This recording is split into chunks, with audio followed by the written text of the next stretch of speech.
I just had this feeling that I hear like a noise, the sound of birds chirping, and I was thinking, oh, is it another intervention by artists? And then I realized, no, it's actually the spring is here, and it's outside my window, and I'm in Riga in Latvia, where it's coming slowly, but it is there, and the birds are there. So yeah, it's while we are still waiting, I think that the group of the present hasn't come back from their meeting. But maybe what we could do, could we have this view of like the gallery view that we have everyone on the screen? We have removed your spotlight, and each we can simply, at the northeast of your display, click on view to choose gallery view. Yeah, let's try. Each must do it individually. Yeah, thank you, Prem. It seems like it's working for me. And I see the group of the present also coming back, which is really nice.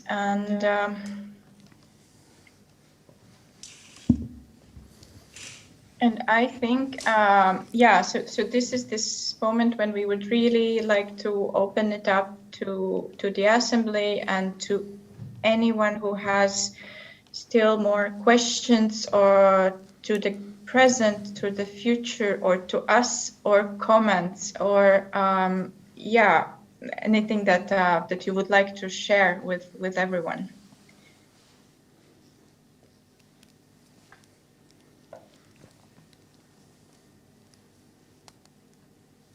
And there have been already things said in the chat, so maybe if someone would like to actually say them in presence.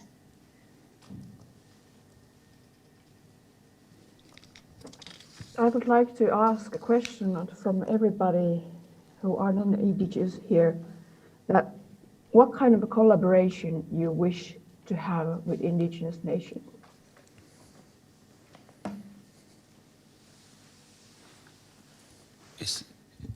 To whom is this question directed?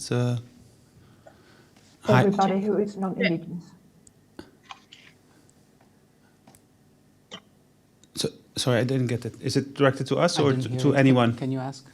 Yeah. To everyone. To everyone. Anyone. Okay.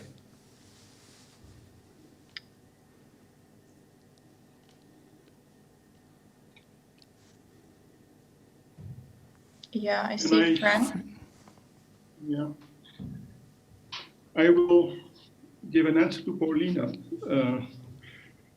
but I want to say make some comments on what I heard in this very stimulating and very intense meeting. I mean, I joined the meeting to know what your generation is thinking about climate change and art, things like that. And I'm really speaking from the previous generation, right? But I was very often moved and shocked also by the intensity of your interventions from the past and from the future. So I want to say three things, and the first is really what Pauliina was after. Again, I have been working the climate as a climate scientist, as a climatologist, also in IPCC, and also in the political context of the European Commission. I think, as we said yesterday, there is an opening since 10 years, maybe, within the scientific community to open up to artistic practice and thoughts. And artists in residence, joint festivals and things like that. There is also an opening in the political context of the negotiations for indigenous people. If you read the Paris Accord, the 2015 about climate change, there is a lot of mentioning of indigenous people in the role of local and indigenous practice and things like that. So there is something happening, no? I think it's important that you're aware of that. And I think I would say that if Pauliina some time ago talked about a special IPCC body for artists, scientists, and indigenous people, that this, at the present moment, this would be possible to set up. And it would make the following proposal: rather than setting up a body, which might be a little bit more complicated, as you were probably taught on the first day, IPCC is producing these massive reports every 5 or 6 years, right? But it is also producing what they call special reports, which are commissioned by, I don't know exactly what the process is, but I think that if you would propose a special report on indigenous knowledge, right, that would be at least be considered. You know? So if you as a group, as Jan van Eyck, as a group of cultural institutions would go to IPCC and say, okay, we have had discussions for 2 years now, and I have heard many fantastic argumentations to take indigenous knowledge on board during the past 2 days. If you bring that to IPCC, I think you could make a strong case for having a special report on indigenous knowledge. And in there, of course, you would have the scientists, the artists, the social workers, and things like that. That would be sort of a concrete vehicle to do something with IPCC as a group of artists and social workers and things like that. So that's the first thing I want to say. The second thing is that, and that's based on experience. I have, as I said, I changed jobs 5 years ago to work differently. And in the past 5 years, I worked a lot with, well, a lot is not a word, but I had projects with scientists and artists. And there is one problem there. If you put people together, that the organizers of these events, where they bring together artists and scientists and policymakers, that they are often an obstacle, because in order to make the case for their meeting, they sort of exacerbate the differences between scientists, artists, and policymakers, for instance. They start by saying, okay, we are so different that we have to come together and work on it. So they make it a bit worse in the beginning, the differences between scientists and artists, in order to then have a meeting to solve it. And I would rather say there is so much in common we have between an artist and a scientist that we should systematically start from what we have in common, right? Rather than exacerbating the differences to then work on a solution. So that's a little bit of my experience with all the goodwill of organizations and people who want to bring together different disciplines. Often they create an obstacle in the very beginning by exaggerating the difference. We have to start from what is in common. And now the third point I want to make, and I think Julieta was very honest in saying that also the artistic world has its problems now. And every discipline has its problems. We all have to sort of survive. Also, the scientist has to survive. We all have to compete for funding. No? We all have to compete with colleagues. We all have to try to collaborate, find resources, finding an office. So for 90% of the work that a scientist does, or an artist does, or even a policymaker does in the Commission in Brussels, we do actually the same work. We have the same problems to solve, right? It's sort of surviving and having our message heard. That's basically what we all do as a scientist, as an artist, and so on. And so it's only at the end that we call it an artwork or a scientific work or a legal text or so. But 90% of the work we all do is the same. We're all sitting here around the same computer at the end, doing the same things, no? Struggling with the same technology. trying to make our voice heard. It's all the same type of work. That's what I wrote yesterday. At the end, it's all work. And if we could find ourselves together and discuss the work we have to do, then all the boundaries fall away, right? Because the work is the same, whether you're scientist or artist or black or white, or that's what I think, no? So these are the 3 points I wanted to say, and I hope I was not too conditioning or manipulative, or I'm certainly not hostile. Okay, thank you. That's what I wanted to say.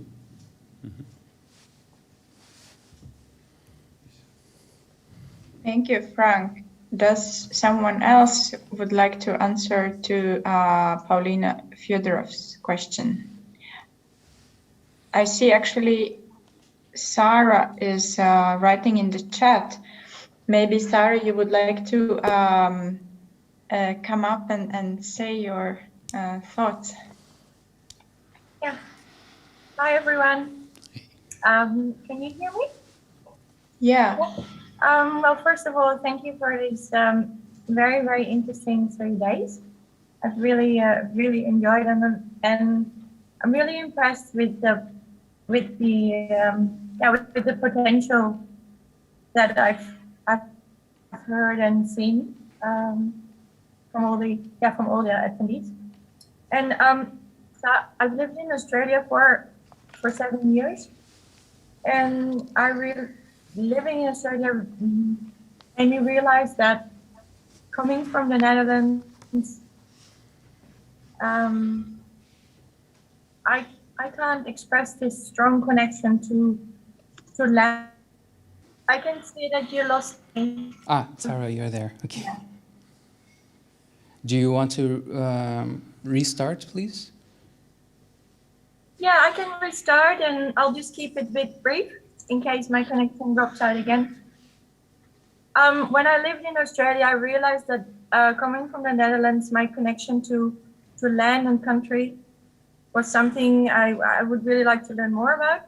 And I think this care that comes from a strong connection is really crucial in how you approach environmental issues. So I wish for people and myself to learn more about that, and I think maybe indigenous nations can teach us more about it.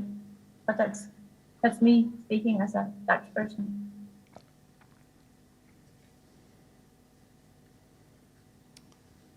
Thank you so much, Sarah.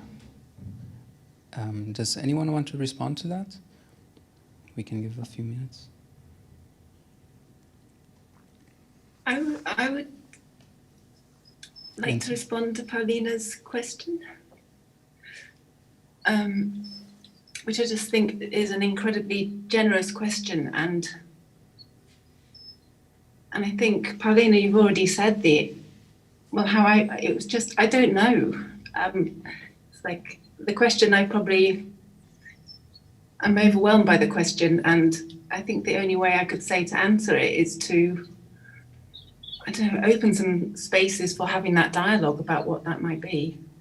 I'm here in Cymru in Wales, in the UK, where questions of Indigenous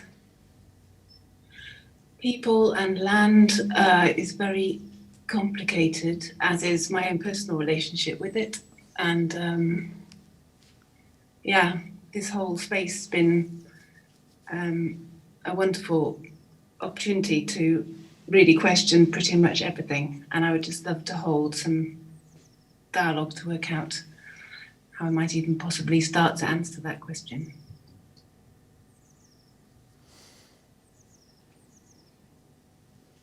Thank you, Lindsay.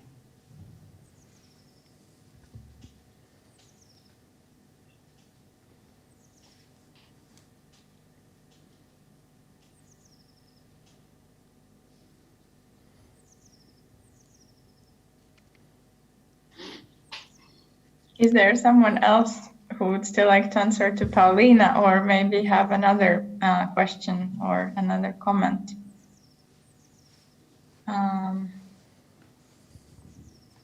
I'm just thinking about Pauliina's question in relation to the exchange we had before, and that there is in settler colonial countries, there is this phrase of acknowledgement whenever any kind of conference takes place or any kind of gathering, where one acknowledges the land, one acknowledges the spirits of that land where one is standing or speaking from. But that's mostly in the settler colonial countries. And I'm thinking that regarding all the violence that has been done, and I disagree with Frank, obviously, that there are huge differences. You cannot say it's the same for black or white. Even if it's scientists and artists coming together, they don't have, it's asymmetrical. It has been for centuries, and this asymmetry, if it's not acknowledged, it will continue to go until 7 generations and more. So how to acknowledge that asymmetry and that violence? And I think that the formulation of acknowledgement is, if it's really meant honestly, and it's not just performative in the sense of we have to read this because we are right now in Australia, or we have to read this because we are in Canada. I have been thinking about how, how to, in a sincere way, if we are to work with somebody as non-Indigenous who is Indigenous, how to acknowledge that. What are the forms, the rituals, the words? What is the language? Can we, shouldn't we try to learn the language that person is speaking, understand the concepts first before, getting into kind of dialogue where, we are, there is so much expectation on Indigenous peoples sharing their knowledges. I mean, without ever considering what does that exchange mean for them? And on what terms is it taking place? Is the whole past actually taken in consideration or not at all? So that's why I'm thinking this also now from our previous conversation, how can this violence be acknowledged? And if you are thinking about the IPACC, how what are the forms? Yeah. And can you hear me? Yes. And to add on that and to go back to Lindsay's comment, which I really like this idea. Sorry, Emma. Nataša, of so land acknowledgements that happen in settler colonial spaces, it's important to say have been very critiqued for being just gestures, superficial gestures. But I do think that certainly in a European context, there could be a lot of power in colonial acknowledgements. I'm wondering, for those of you who are from various parts of Europe, if you're aware of all the places that the countries you're in have colonized, continue to colonize and occupy. I wonder if you know the names of those lands and bodies of water and islands. And I wonder if you know the names where your countries have military bases and gold and water and extractive aluminium and diamond mines. And I'm wondering what that kind of honoring and statement could mean. I think there could be something really powerful in it, but it would obviously have to be accompanied by action and not become yet another performative gesture. But I wonder if that there could be something in that when we're still in a place in Europe where, I mean, certainly in the UK British context, most people in Britain believe that colonialism and empire was going around the world giving people schools and Bibles and railroads and passports to come and then take all the jobs in the UK. And that is still a majority held belief that is not corrected or put straight by our education system, in which we don't learn about empire or slavery in a European context at all. So I don't know if that's, I highly doubt that's changed, but I don't know if that's changed in the last few years. So, but I kind of just wanted to say that this feels like there's something in that, if it was done carefully and caringly with action and not just lip service. And I also wanted to thank you for standing up and out against Frank's point that there is no difference between us. And I want to ask that be taken as a model, that kind of labor and kind of dialogue does not always have to be done by the people of color in the room. And that actually it's often much more effective and much more sustainable and much more less like an attack when it comes from people who are also working through their own relationships to and complicities in whiteness. And I would like for that to be seen as a model that can be replicated throughout this weekend and or this symposium, but also throughout everybody's lives. Thanks, Emma. I'm going to carry on from that, if that's okay. Just want to echo as well the danger of land acknowledgements being tokenistic, and just saying that when we're thinking about the context of climate change, that many of us have been having these conversations about power and privilege almost our whole professional lives, even though we're young. And we're definitely in a moment now where we have to be doing radical, rapid redistribution and reparations. So I think that's something to think about, that we just acknowledge the disparities. And I think it's important, especially around the context of climate change, within the climate sector, it has been listed as one of the most racist and inaccessible sectors. So I myself, I work as a climate activist. I'm a polymath, I'm a scientist, I'm an artist. I move between those spheres, and I've come to the art world. That's the only place I can get paid to speak, so I can do all of the unpaid climate justice work that I do. And I'm not an anomaly, I'm the norm. So that's where the power and privilege and relationship and allyship that we're coming to as people of color from that space. And this is something that came up with our conversation with Nataša, was to really look at how those structures of homogeny, of oppression work within those two worlds of art and activism, and how do we come together and find these sweet spots of collaboration, of resource sharing in the moment, so that we can also have the shared field of even being able to do the work.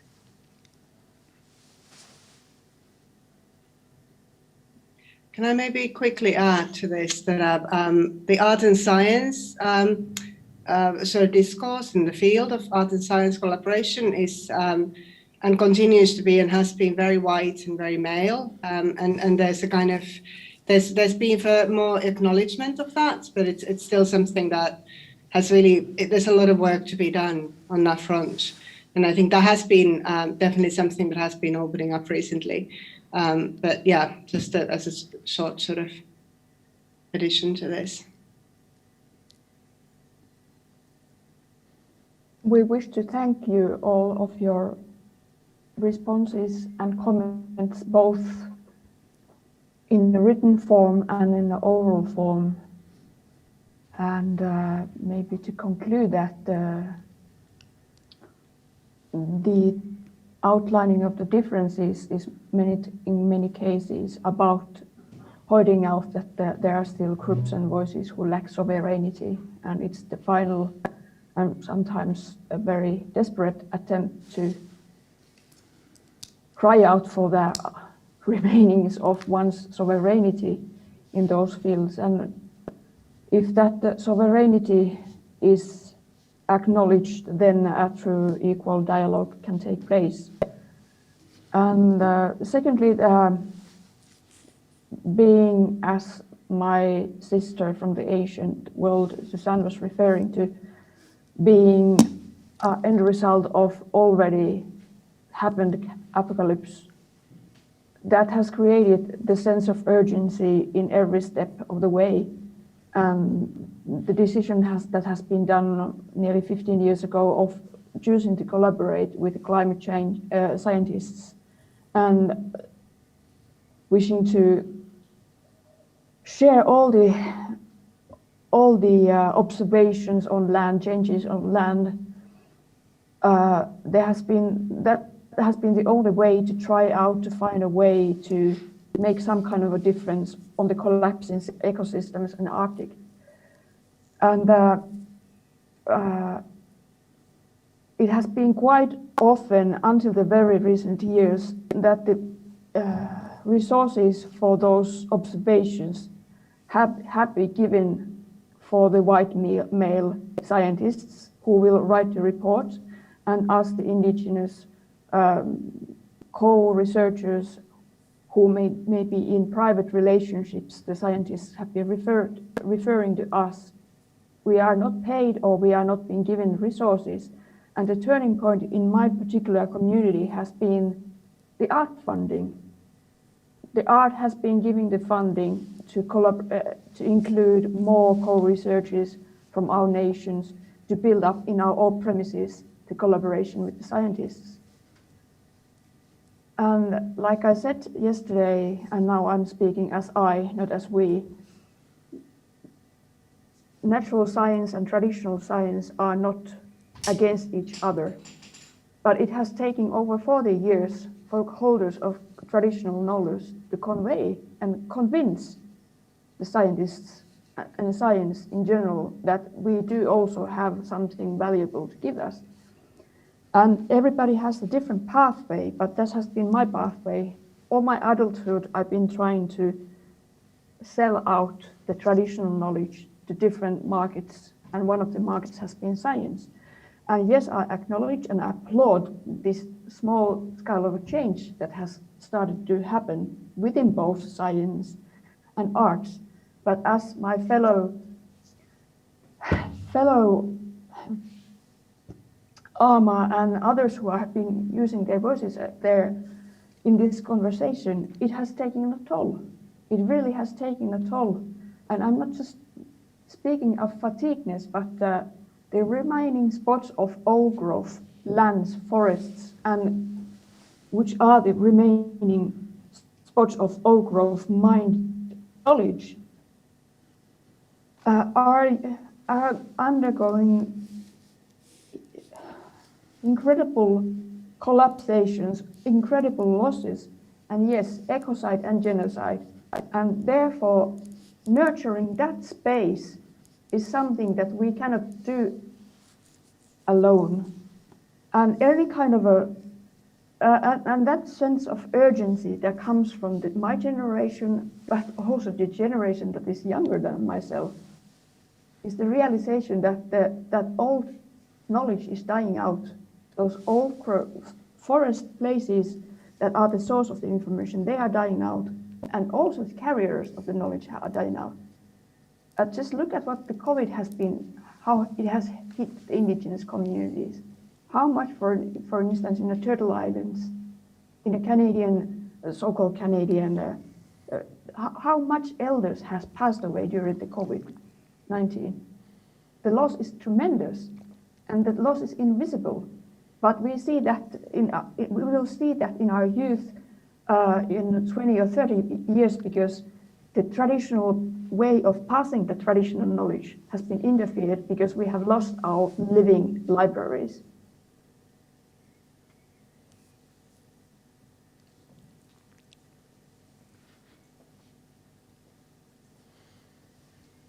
If I may say, there was a comment by Danny Redeye. Maybe he wants to, or she wants to speak.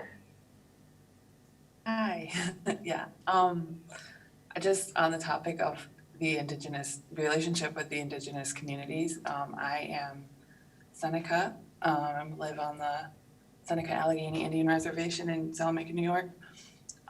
They did just start a climate task force. I found out yesterday and I joined, so I'm not really sure kind of what they have going on with that yet, but I have also worked for the Seneca Nation for 5 years, so I know that their government system is not so organized, or it's not the greatest. So I just wanted to invite anybody who has any ideas they like to share, or if they want to get involved with our task force and open up these conversations, to kind of bridge this gap between this small indigenous community in New York and this group of great minds that I'm like have the pleasure of being involved with. Yeah, and if anybody has any questions, I'm just like a college student. I don't know.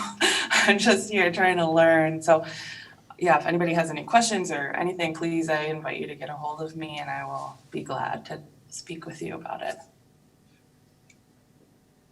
Thank you, Dani.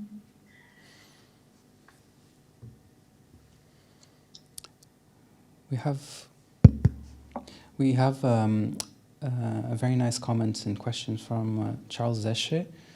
I don't know, Charles, if you would like to join us in asking that or making that comment, or if you would prefer me to read it.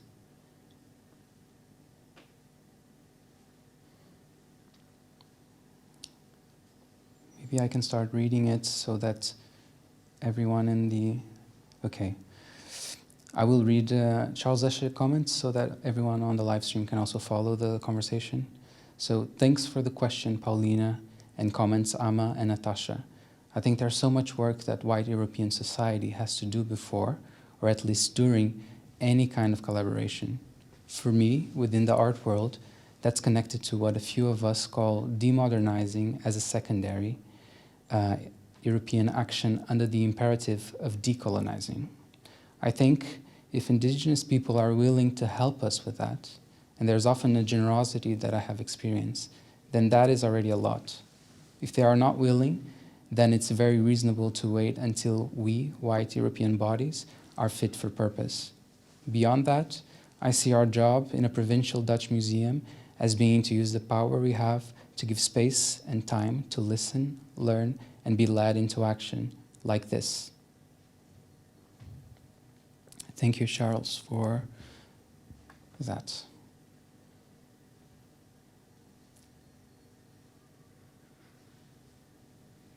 Yeah, and I'm also like thinking, yeah, maybe there are more comments, but yeah, somehow we are have been going from a more, yeah, imaginative or even like playful kind of setting or conversation towards a rather practical conversation, and also very and receiving very practical suggestions in the chat and from each other, which is, I think, really nice and amazing. And I really am thinking, and we were also discussing it a lot with Bruno before, kind of organizing this event. What would it mean that we will engage everyone for 3 days? And then what will come out of it, and like really trying to imagine what would be the step by step.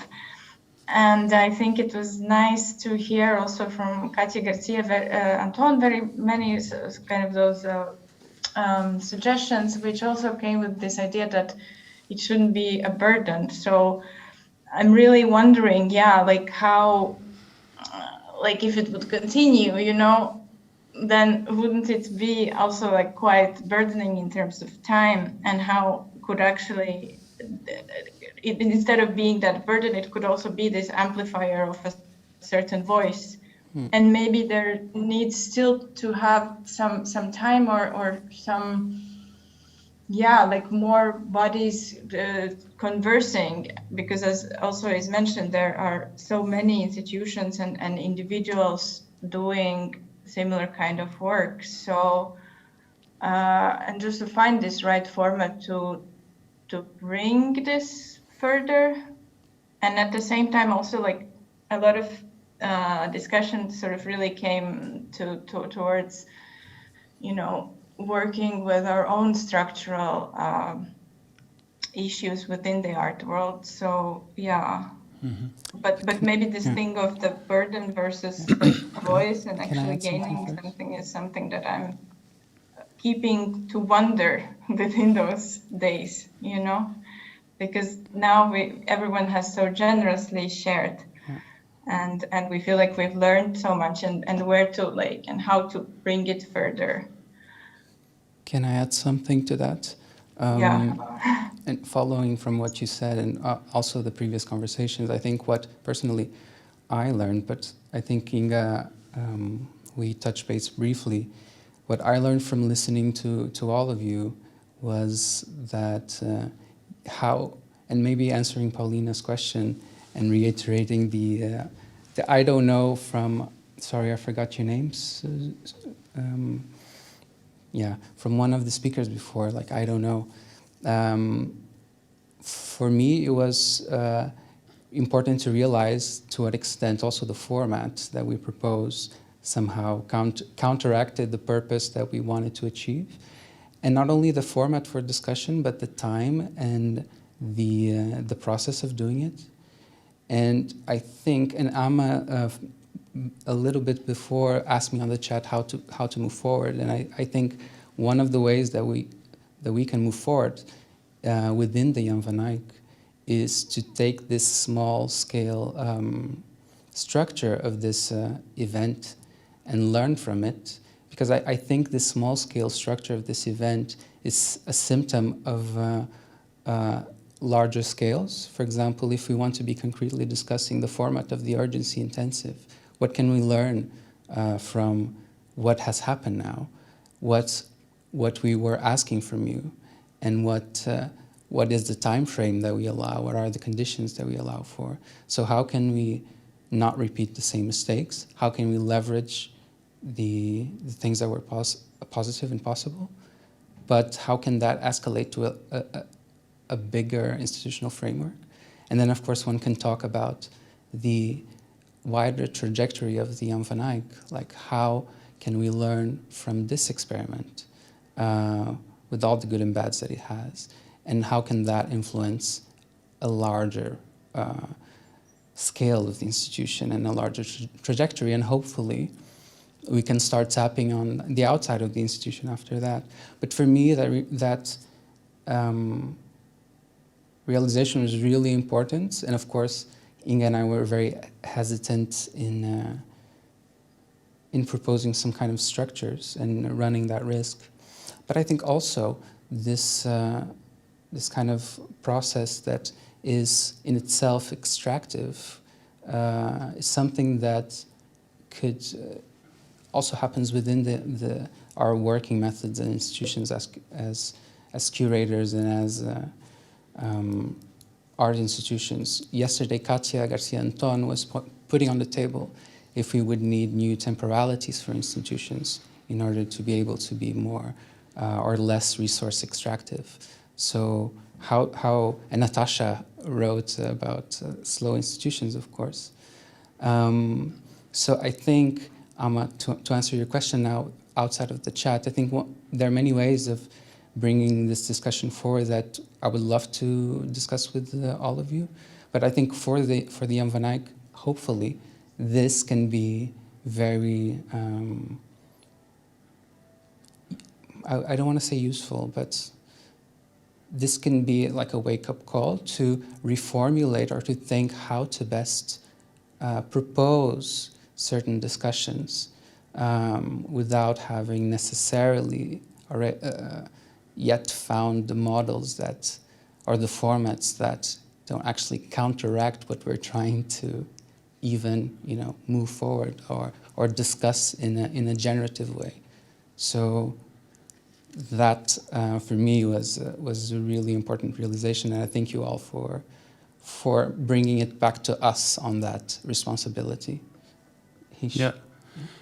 Thank you for that, Bruno. And I completely agree with you. It's exactly the same thoughts that I had. When you brought it back, it gave me the feeling, okay, so this might not be, what about this format and what about the way we are doing it? I mean, this is also a way of controlling the means of production, the means of aesthetics.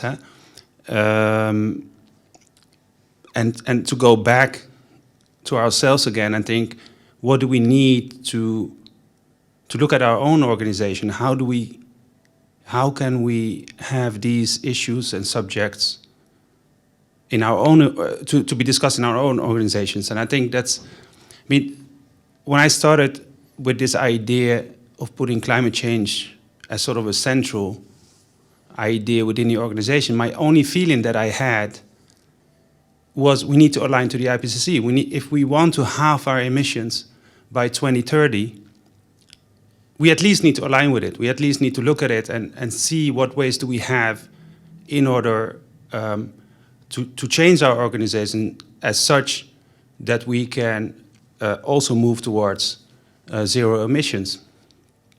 But with that comes a huge responsibility, and with that comes a lot more than only saying we are going to put climate change first. It comes with all the inequalities, all the systems that we've been discussing.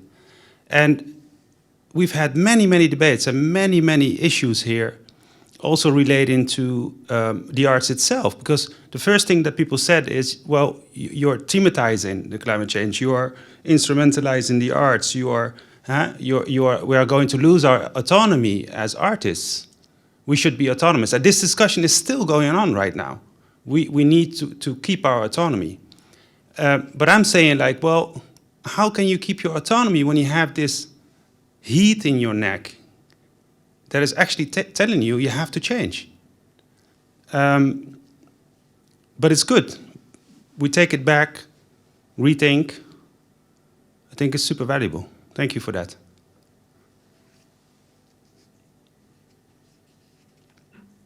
Thank you, Hisham.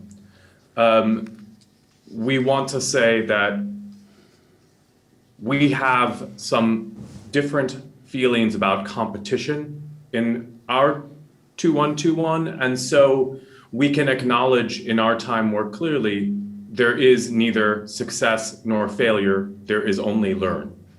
Or, as one elder said many years before your own, God is change. We would point to some comments in the textual transmission which point to some concrete ways. The comments of we Ama and we Julieta and we Suzanne, which point to how within an institution, opportunities, programs, funding can be directed towards those who are most directly affected, those Black, Indigenous, people of color already working in climate change, climate justice, and rapid redistribution. But how those might not be precarious positions, rather those that are ongoing, sustained dialogues, rather than what I think in your time maybe was called flash in the pan solutions. And we think that this work of listening has also come up. What has been clear to us hearing the speakers is also how for those working in climate justice, such as we Pauliina, we Suzanne, already the arts provide some of the funding structures which allow those more precarious and politically engaged works to be conducted. And so it is true that for many, not only those in climate, but in other contexts, the arts provide access to funding which may not be otherwise available. We also find that the suggestions of both we Ama and we Pauliina in the earlier assembly were very important in changing the temporality of engagement. We find that we Frank, while we may have some issues with how we Frank approaches difference, we find the idea of collaborations very useful and interesting, but we find that they need to be, in our view, longer term and more sustained. For example, we question, why is it that an organization and an event focused around climate change had only scientists, for the most part, on the first day, and then maybe some of them, and here we thank Frank for staying with this conversation and learning from it. Why is it that it is the artists who speak? Why is it that we don't continue this dialogue if that is the stated aim of the institution? So we ask these questions not only as a way to point to failures, because we don't believe in failures, but to point to the ways in which we learn and can try to spend time together in ways that are more sustainable and allow for the kinds of contact and knowing that we, Pauliina, have pointed out before. The simple act of introducing oneself and being known and being heard and being understood as something that can happen not only in large groups, but in smaller groups and through other activities, such as communing, and dancing, and other things that bring us pleasure. We thank us. Thank you. Thank you. Thank you for beautifully, putting those comments together. Can I say something again? Please, Frank, too. Yes or no? Yeah. Sure. No. So while you are reflecting on how to bring that further and how to structure your discussions and your actions, I think you have to sort of make clear whether you want to work together with IPCC or not, and how you want to do that. I think that's important. You don't have to, but if you want to, then you have to reflect on how you want to do that. So I mentioned these special reports. That's one way, but I want to mention the following. One of the special reports was in 2018, was commissioned by the political world in 2015. So it took 3 years, 2 years to make it. And it was the 1.5 degrees climate limit now, and it was a lot about tipping points, and actually this report was read by Greta Thunberg, and it was the beginning of everything that came after that. The whole awareness among young people, just to show that writing a report sometimes has unpredictable outcomes. For the scientists, there was a report putting down the knowledge. It's read by a small girl in Sweden, and it was the start of a whole avalanche. And that's what I want to say. We are living in complex systems. The society is a complex system. Look at our discussions.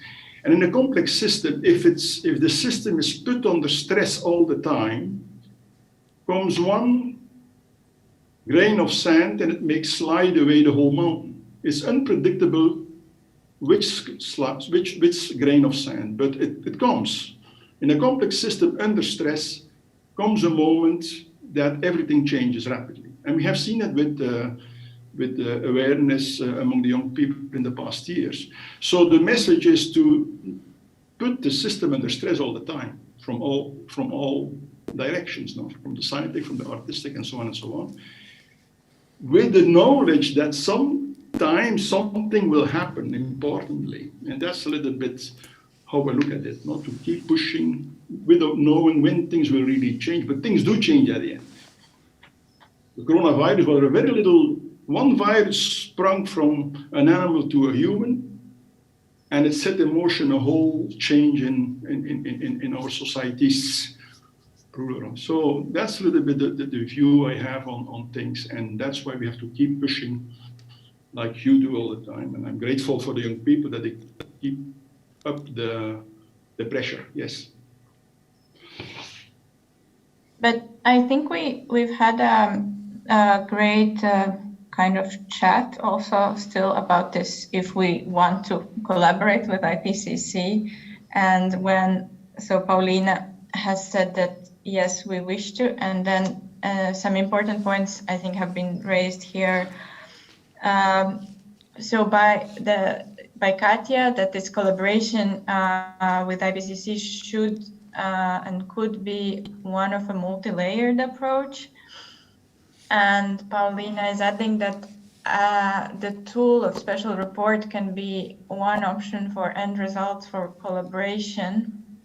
And I think this remark, again, by Nataša, is important to start with acknowledging the existing asymmetry of power relations in scientific world and accountability that needs to be put forth regarding the violence caused. And so I think it's really good that we are sort of getting to some points also in relation to that, because of course this collaboration, I think we already have like the people and there is this interest, but like how to do it in an equal and non-extractive way. So so thanks for those already discussions there. And if someone still would like to come and speak with your face up.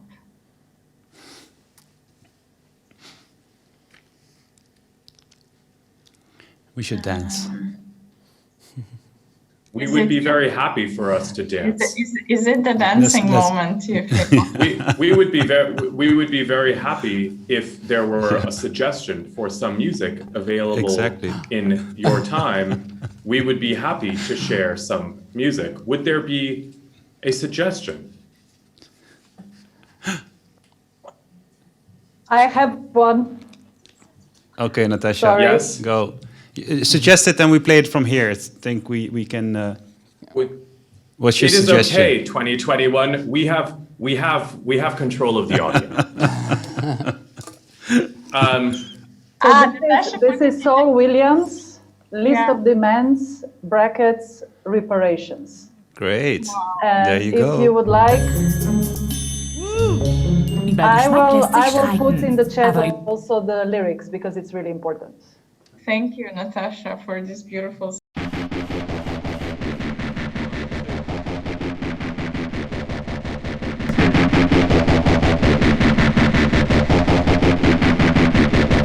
want my money back. I'm down here drowning in your fat. You got me on my knees praying for everything you lack. I ain't afraid of you. I'm just a victim of your fear.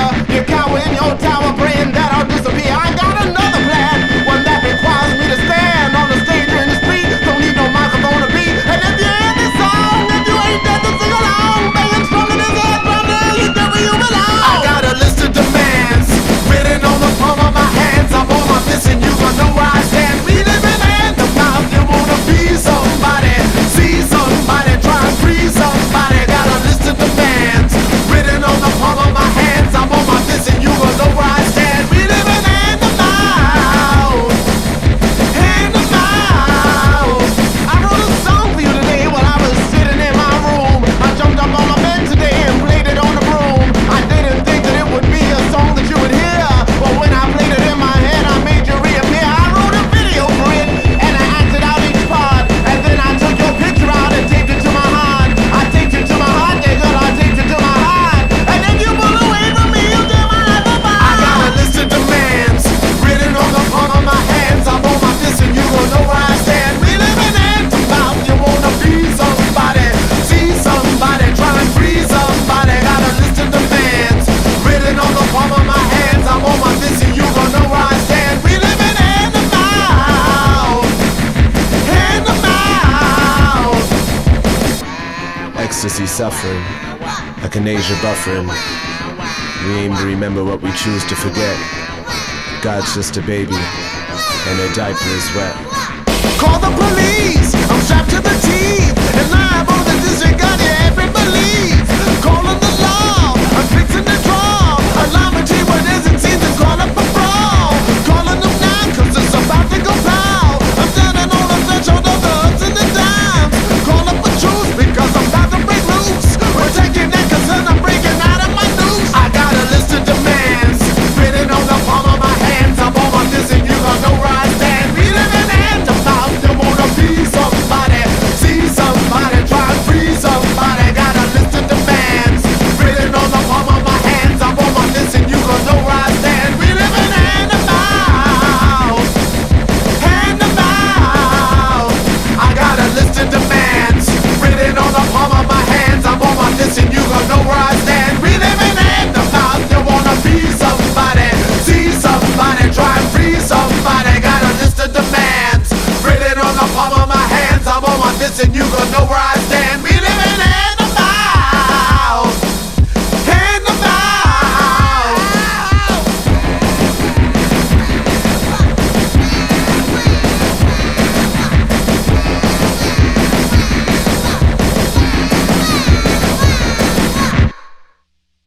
Oh, that's great. Wow.